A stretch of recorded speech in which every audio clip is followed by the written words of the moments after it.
During Lent, we're telling the biblical stories, not reading the text. Because remember, first, these were stories that were told. And you hear it differently, don't you?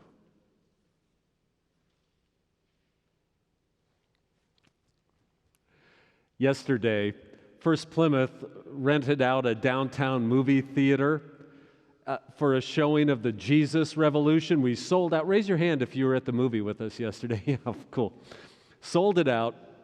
And the movie is about the Jesus movement of the late 60s, early 70s, when the hippies got in thrall of Jesus and excited about Jesus. They felt his transformative love. They felt his acceptance.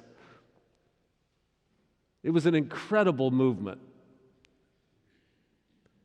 But sadly, after even just a few years, it was co-opted by the man. That's the language of the day. The established church kind of took it over. And it became a Christianity that was anti-gay, against women being pastors, biblically literal, anti-science. It didn't stay true to the spirit of Jesus. This can happen with movements, and it's sad.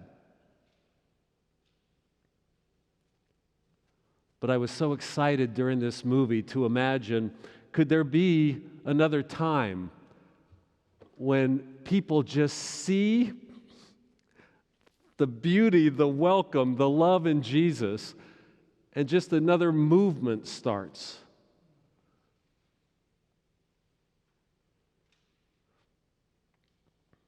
Well, that first movement didn't stay true to the spirit of Jesus, and we still struggle today. We struggle in this church to stay true to the spirit of Jesus, but that's what we're here to try.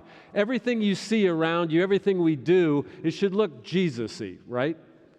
I mean, it should have his gentleness, his love, his inclusivity, his justice. If you ever see anything at First-Plymouth that doesn't look Jesus-y, then we're screwing it up, so tell me about it.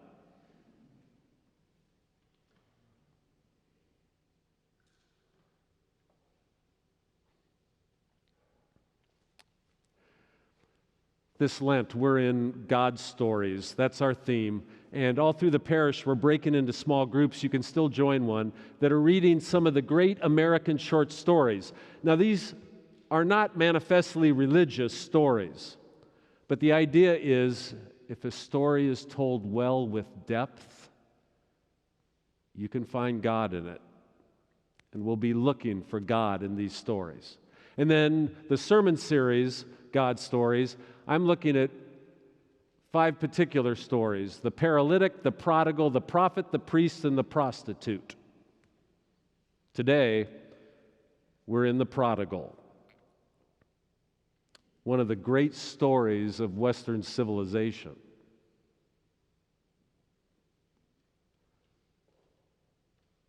So bottom line today, I will talk about money, God, and love. Because every story is essentially framed by money, God, and love. Every story, really. Money provides a basic frame to any human story. Money is ubiquitous in our lives. It insinuates its way. I don't mean that in a bad way. It just moves into every nook and cranny of our lives. So all the great stories are framed by money.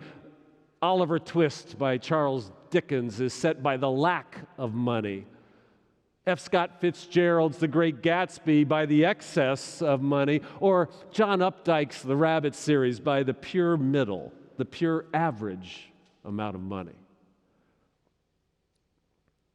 Every great story is about money, God, and love. God and love are the 2 great yearnings of the human heart. To find meaning in life and to find each other, God and love.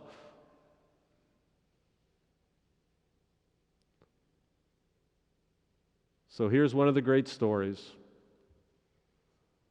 Let's look at money, God, and love. The frame is set by money here.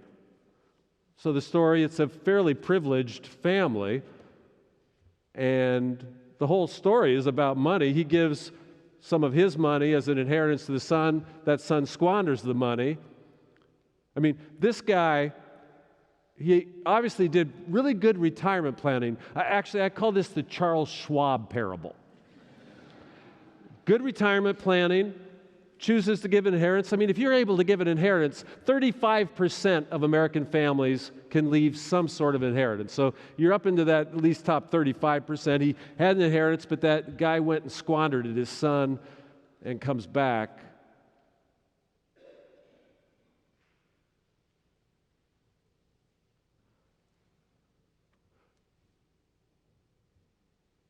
What's your relationship with money?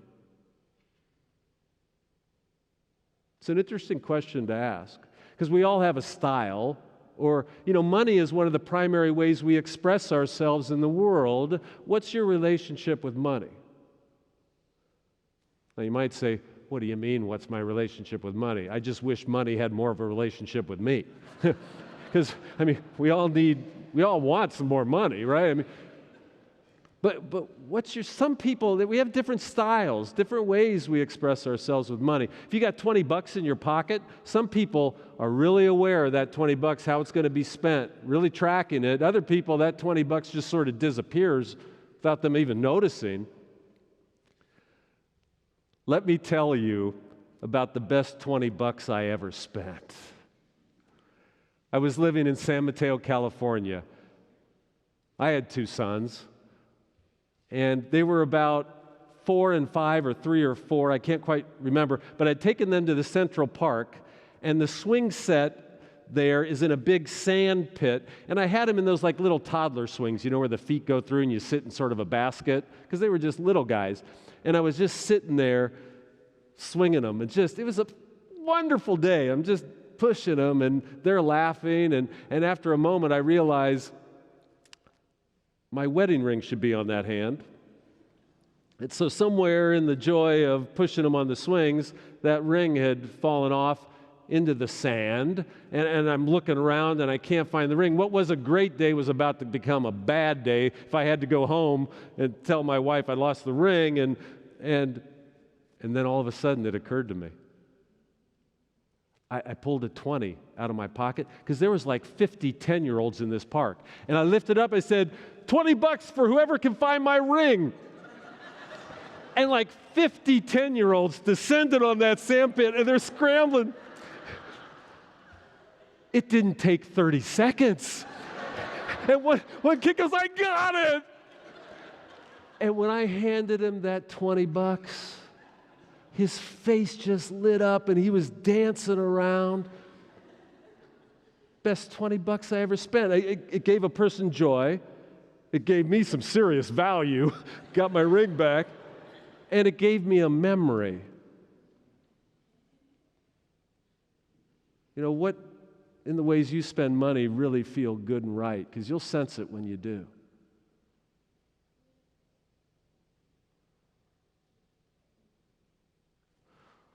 A lot of people ask me what denomination we are, and I tell them we're a $10 bill. That's not a funny joke, I guess. Everything's about money at some level, but I don't mean necessarily in a bad way. Not necessarily. Do you know in our Bible, 16 out of 38 parables by Jesus are about money or possessions? In our Bible, in the New Testament, literally 1 out of 10 verses is about money or possessions. In the Bible as a whole, there are 500 passages about faith. There are 500 passages about prayer. There are 2,000 passages about money and possessions. It's ubiquitous in our lives. And there's something about this story that's amazing. Did you notice?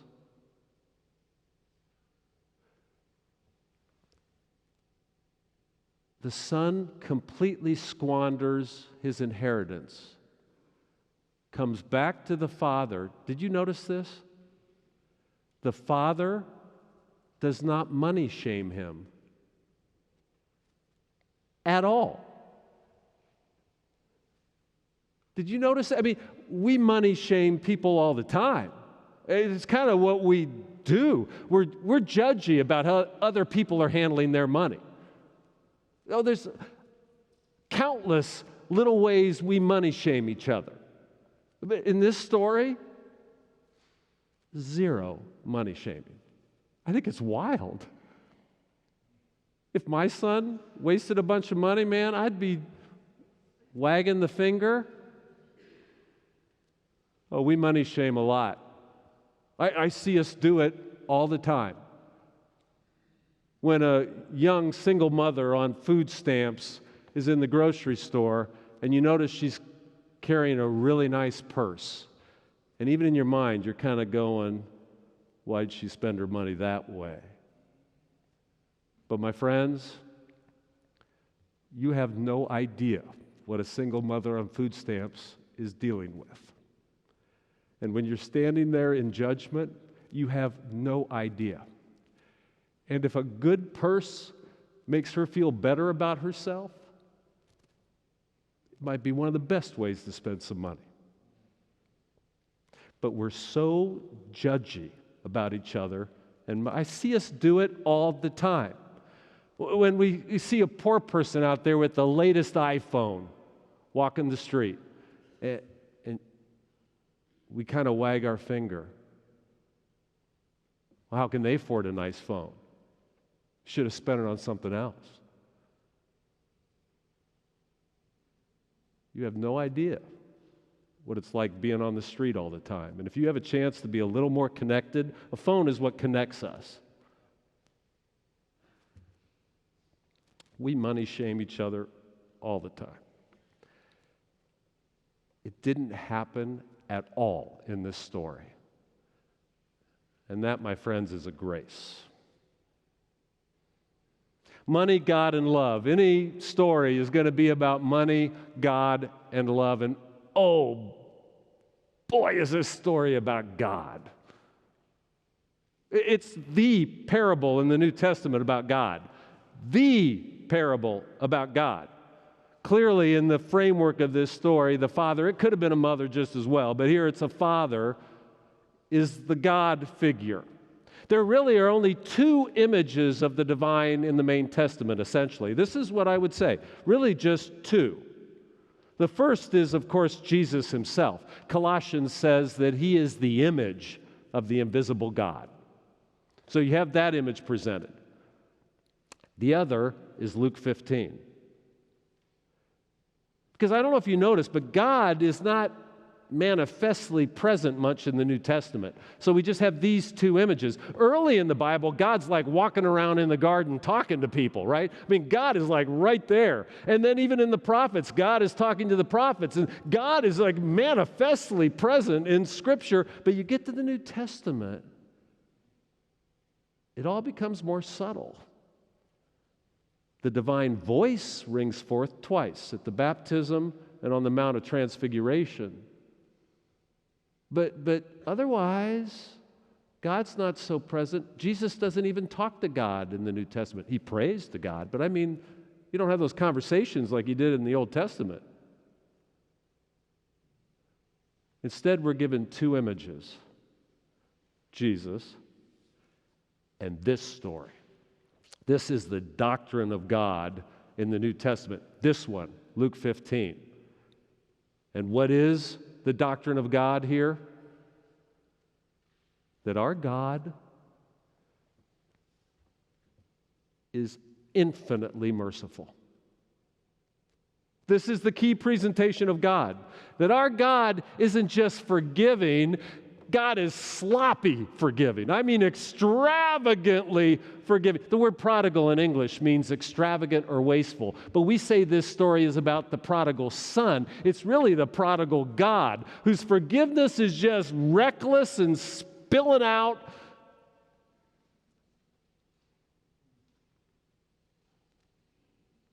This is the primary doctrine of God in the New Testament. But then religion, we won't believe this. And so we'll set up boundaries on God's forgiveness. We'll sort of define, where God will forgive. Man, God may just send you to hell or what, who knows. But we can't follow this story because infinite forgiveness, we just can't believe it. But he just runs out. God is just sloppy forgiving. Religion, it's always trying to define God. But we can't believe a story like this. Religion. So sometimes people come up to me and really intensely, they'll ask me, do you believe Christianity is the only true religion? And they'll have like some serious intensity about this. Do you believe Christianity is the only true religion? And they wait for my answer. And I say, well, the point is God is the only true God. Why are they making such a big deal about Christianity? We don't worship Christianity. My friends, listen, we don't worship Christianity. We worship God. So what's their intensity about? We worship the one and only true God, yes. We don't worship religion. Religion at its best points you towards God.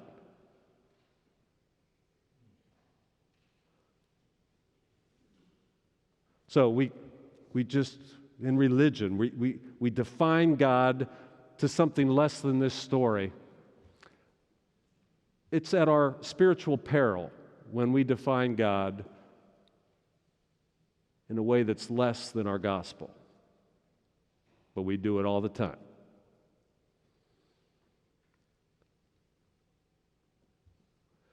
This God of infinite forgiveness. If you are holding something against somebody, if you are holding something against yourself, if you think you better work up your apology, just like the prodigal son did, that you better work up your apology and bring it before God, if you think this, God has already forgiven you long ago.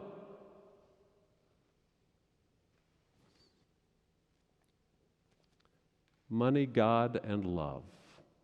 Every story. Love is the essential striving of our lives, this yearning. It's in this story too.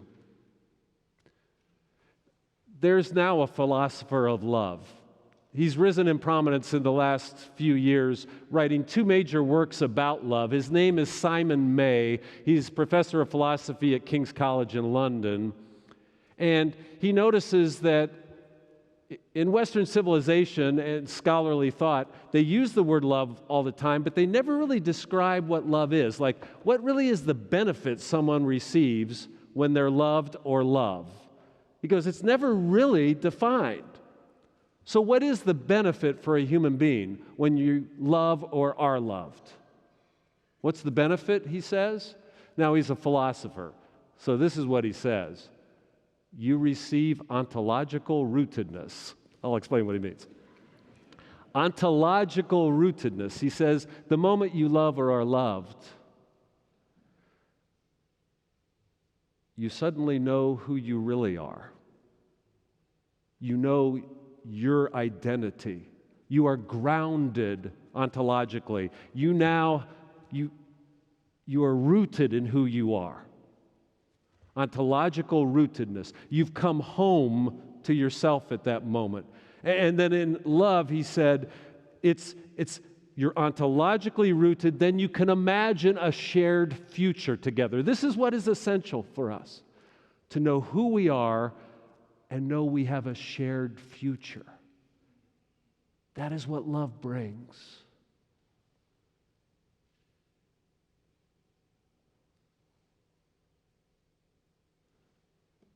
This son had lost himself. And somehow he found his way home. And he now knows who he is. And they have a shared future. And so, my friends, if in any way you've lost a sense of who you are, if in any way you're not really at home,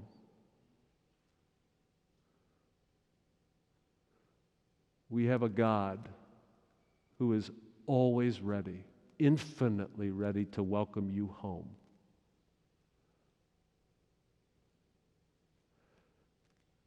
May it be so for you.